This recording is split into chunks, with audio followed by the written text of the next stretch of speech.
200 laps were set to go. Jeff Gordon in the Ford, Todd Bodine in the Buick. And Grand Marshal Phil Markdahl, after just having completed the Pepsi 400 at Daytona, came over here to wave the green flag. And it's Gordon off turn 2 with the lead.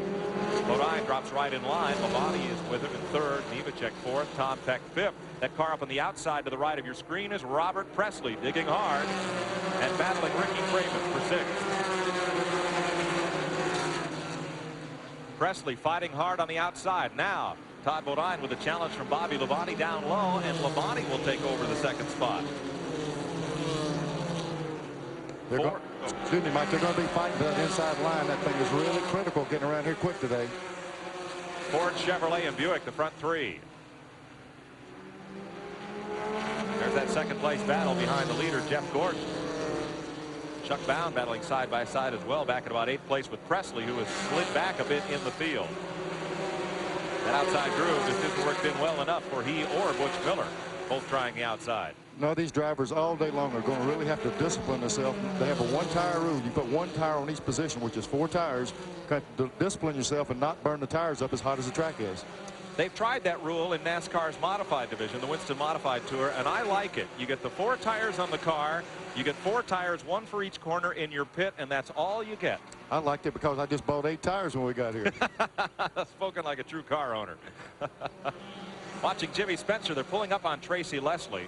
Between them, Bobby Dotter's car, and you notice, like several of them on this tour, it is completely unsponsored. Dotter looking for some financial help. The Chicago driver in 08 there, that bright rocket red painted car. Jimmy Spencer gets underneath, and now here comes Butch Miller. Joe Nemechek almost got the wall between turns 3 and 4. Here's Nemechek coming back into the action. Trouble. Butch Miller spinning on the front straightaway. And caution is out. Well, Nemechek lost it between 3 and 4, and then Butch Miller came off 4 and got around. Don't know if one of those cars might be dropping any fluid on the racetrack. Looked like he got in the gas up off the corner and just spun it around.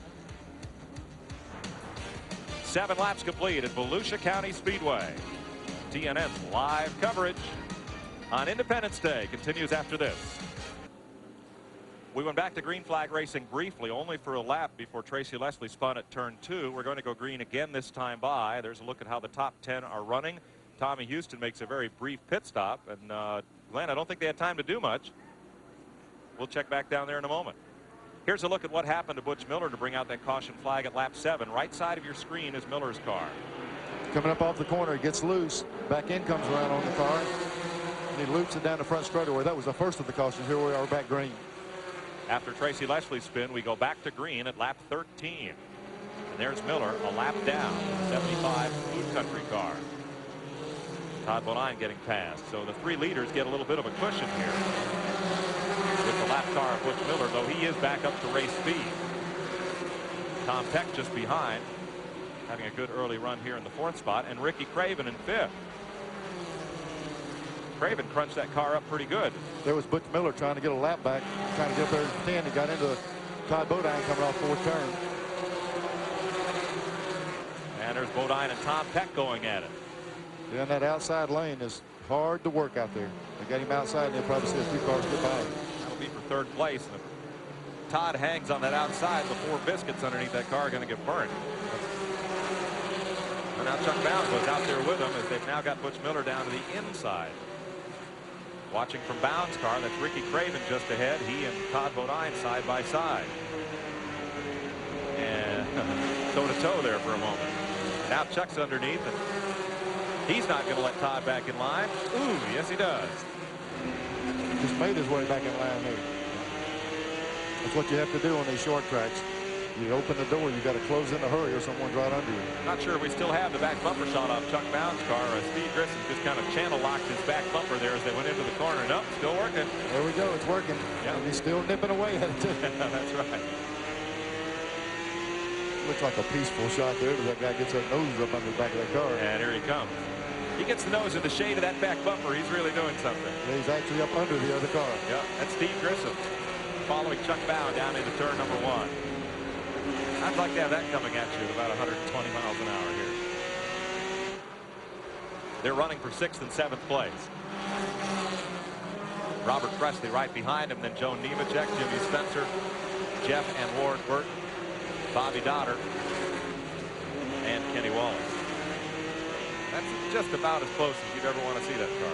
Yeah, that's enough right there to feel it. Now here comes Presley. Actually, this is about an 8-car tango going down the front straightaway. All nose to tail.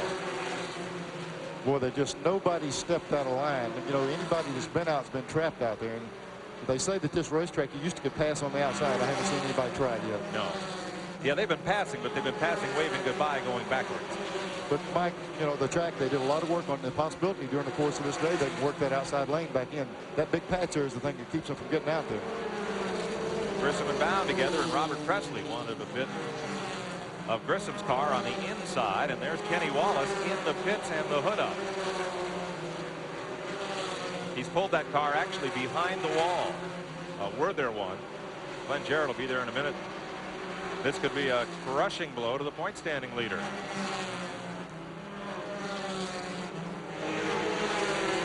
Close company there is Jerry Glanville goes a lap down. They're still battling. There's Presley looking at that outside line we've been talking about. He took a look outside, Grissom. We see him come up on the outside off that other corner.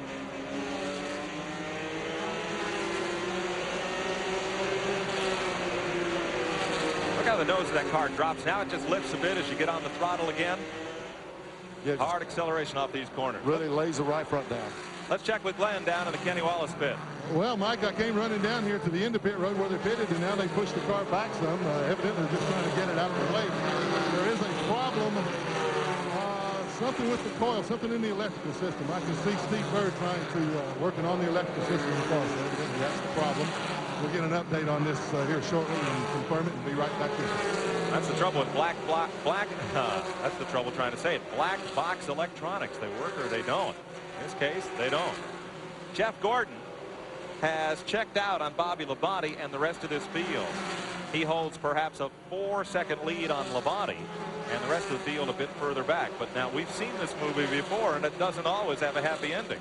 You know, the car's always shown a lot of ability to just jump out front and take off. But if it stays together, now they're a handful. The trick is on this hot day, can he keep that thing together? Gordon laps by Troy Beebe, as will put 30 laps of 200 on the board this time by Gordon the leader, Labonte, Peck, and Craven.